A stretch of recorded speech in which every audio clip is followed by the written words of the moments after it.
Hello and welcome to another Nordic Takedown podcast YouTube video.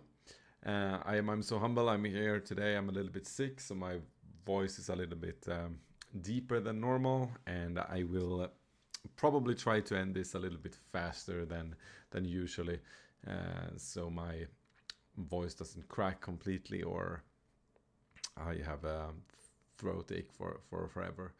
So I'm going to bring a little bit of a rundown on the Göteborg Storeshowdown that I was on this Sunday.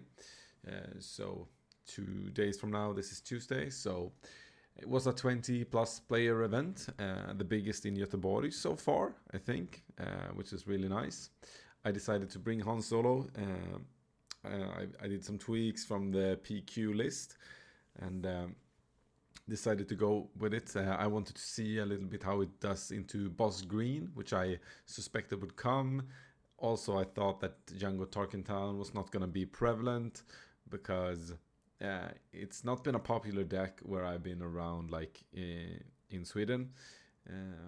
So, like, I thought, like, yeah, sure, a little bit of a weird matchup in the Bosk, but I wanted to test it, and I had like teched a little bit against it, but didn't get to face it. I did get to face Django Tarkentown instead. We're going to go there very soon. Here is a first look at my list. The main deck is nothing especially like strange. Maybe some people would run 3 Plu Coons over 1 Syndicate 2 Plu. I like the Syndicate into Sabine. The Plus are good sometimes in general. Generally, I don't play a lot of Syndicate Lackey or Plu Coon. I find the Cantina Bouncer a lot better when we come to those moments. A change I did from the PQ in Copenhagen was to get 3 Kiras in. I had 2 Kiras and 1 in sideboard at that event, so that I changed. I also added like the 3 confiscates for the boss matchups, to like let them basically bounty you early, and then you can just remove it, and then you're still Han, so you can put down a resource and play a 3 cost on turn 2 anyway. That was kind of the goal. Didn't get to face any boss greens, even though there was 3 or 4 there, and two made it to the top as well, but I didn't really get those opponents. But yeah, this is the list. The outstocks are for what would you say, like for the Django and Sabine matchup, but it's not really that good into Django because if they suspect that you might have it, they just try to play the shielded one or the 3-1. So that one I'm not sure about. The Amphis obviously is like, it's another 6-drop when you face decks that makes it hard for you, like to do the 7 play on the flip turn. So I ended up getting second place with a 4-1 score. This is like what I faced. Basically, turn 1 I played into Dooku Blue. It was a pretty brutal 2-0. In a way, like, this must be the most useless matchup for Dooku. Like, I am filled with bounce and he wants to exploit like big units. I think it was game 1 or game 2, I can't remember, that I missed the 2-drop and didn't really get a great 3 thing. And I yet clawed back pretty good. Like in one of the games, he also missed his turn 2, I think. So it wasn't that easy for him. And the match was really, really bad. He ended up going like 2 and 3 anyway. Really nice guy from Göteborg. So it was fun to play something unorthodox, because after going like to the PQ, I ended up playing 3 Bosk Blues, 1 Bosk Green, and like Kira Green and Palpatine Yellow. Like, I always expect to go to a bigger event to get one of these little bit more strange decks, and here I at least got the Dooku. Then my prediction was pretty wrong. I thought there would be no Django Tarkentowns. I think it was 3 or 4 at the event, and I ran into 2. The first one was a guy, I can't remember the names, I'm so bad at names, but he was attending his first event ever in Star Wars, at least, maybe in all card games, I'm not sure. I think it played Magic in middle school or something. It was a really fun game. Like, obviously I have played a lot of more, even if it's a solid matchup for him. The games were kind of tight, but I managed to edge out both of them.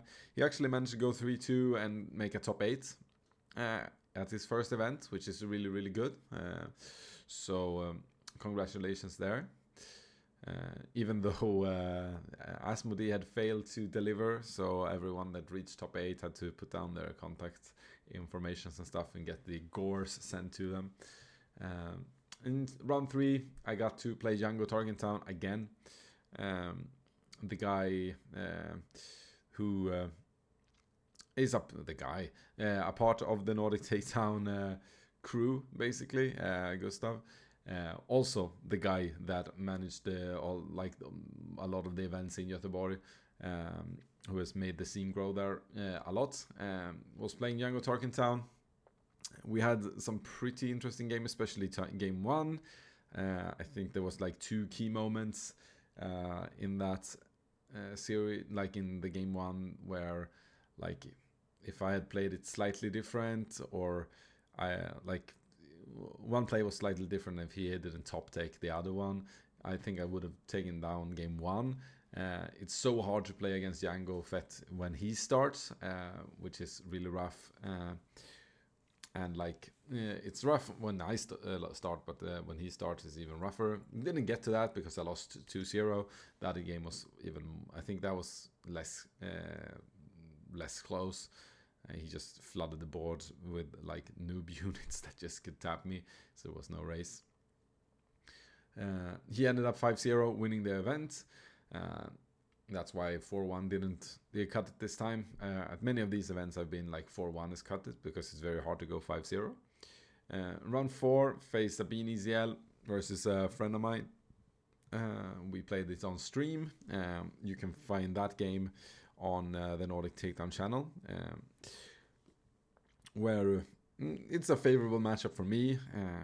The funniest part with this one was that he won game 2, where I got the chance to play 2 Cunnings, which is, I think that was really strange that he won that, but he did. Played it very well. It was one of the more like well played games from both sides, I would say, during the day for me. I think I could have played better against the Django, and like sometimes you see when opponents could do something different to you. Like this was a well played game where I was favored from start and like managed to take it down. In round 5 I got to play Yoda ECL versus I never met the guy. Really nice, new to the game as well. I think maybe they started set 2 or something. Like Yoda ECL is not something I've practiced against. It's I've seen some Yoda Green sometimes, but it was very fun to play something new. So both Dooku Blue and Yoda ACL was kind of something new for me to play against, which is always very fun. Yoda flips late, DJ is a problem, and like having to play around that. And Han can also go pretty fast. Obviously Yoda, I think he played with ramp, so could get there closer. But it was a 2-0. Multiple people, of course, coming up talking about listening to the podcast and everything like that. Always nice to hear people giving compliments and talking about the podcast or the videos. So thank you for all that. So this was basically my run. The top 4 ended up being the Django Tarkentown that went 5-0, then Han Yellow 4-1, and then we had Boss Green at 4-1. Those were the matchups I wanted to like really face in the tournament. I didn't get to do it, but my read of having Boss Greens going well at the tournament was not wrong. It was just a little bit RNG about how the matchmaking worked, and I didn't get a chance to take a look at them. One of the Boss Greens was as well Matthias from the Nordic Takedown crew as well. We had a high representation there, and yeah, I think we were 1, 2, and 3. So yeah, that was the top 4. Of course, it was 5 rounds of Swiss, no top cut, but it was that's how it ended after standings. The final things to mention, I had a complete misread on the Django Fett, but a really good read on the Bosk. But got a little bit punished by the RNG, getting to play 2 of my bad matchups. I think that Boss Green and Django Torrington is the two worst matchups that I have found for Han Yellow at the moment. So I think those are decks that you can really consider if you expect a lot of Han Yellows. If you're in a community where there is only like 1 or 2 Han Yellows anyway, like maybe you don't have to focus completely around it, because you can use other things in your deck to try to close that matchup. So yeah, that is basically the event. It was really nice. It was at Mindstage. You can watch it on stream. There is like the 5 rounds difference. You can see the kind of the final match between Boss Green and Django Tarkentown in game 5 as well, and you can watch mine versus Sabine's game in round 4, because we didn't want to stream a Boss Green mirror. So yeah, that is all for this event, and I'm going to a Storage Showdown in Skövde here in a few days, and that's actually a Storage Showdown with a cutting to a top 8, I think. So it's going to be interesting to play a little bit of a longer event, which is always fun. We'll see if I bring the Han again, or if I'm trying something new.